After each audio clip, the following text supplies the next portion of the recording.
Continuing to dig up more information on why the Mobile BayBears organization is more than $800,000 behind on the rent at Hank Aaron Stadium.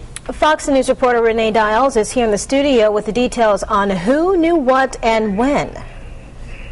Well, all of the city council leaders I talked with over the past few days agree a AA baseball team is good for the city and they want to keep it here. But some city council members still have questions about how the BayBears got behind on the rent, and no one told the city council. A proposed new lease for the BayBears was on today's city council agenda, but it was held over until next week. Bess Rich is one of the council members who is not ready to vote on the lease just yet. Hopefully at the committee meeting, it will go through the finance committee meeting. We'll learn some more about how we got to this point, because it's been a number of years since they have not been paying the lease. So there's a lot of questions about how and why we're there. So it's good to get that answered. As a council person, you want to know.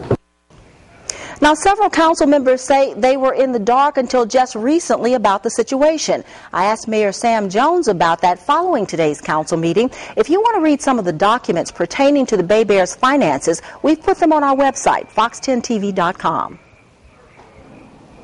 In 2008, this was brought to the council, in fact, to reduce their rent because of the problem they was having paying it. So I don't know how you don't know. Mayor Sam Jones says he doesn't understand how the council didn't know the BayBears were behind on the rent.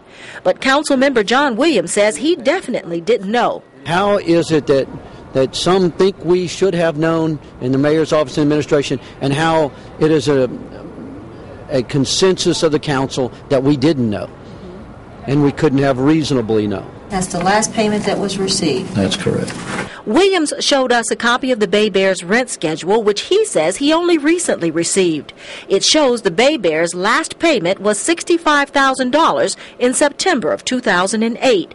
No payments have been made since then. But once the negotiation is complete and the details of a contract are being presented to the council, every single detail needs to be revealed. Did you know that they had? Oh yes, we knew. We knew and had been working with them for 2 or 3 years trying to recover the money they owed the city. Mayor Jones says the BayBears' gross revenues have declined from nearly $2.5 million in 2004 to about $1.6 million last year. He says his proposed lease will give the organization the relief it needs and help the city recover its loss. They would have to pay the $800,000 to fix the roof and other repairs. The city would not pay utilities anymore. They have to pay the utilities, and then they would have to pay the city $100,000 plus a percentage of their gross. The proposed lease will go before the Finance Committee on Friday. It's expected to be back on the agenda for a vote next Tuesday. Now, I also talked to BayBears manager Bill Shanahan this afternoon. He says the BayBears organization has a lot of support in the mayor's office and on the city council, and he's looking forward to getting the lease approved and moving forward with a new partnership with the city. Shanahan has agreed to come to Fox 10 tonight and will be interviewed live on our newscast at 9 p.m.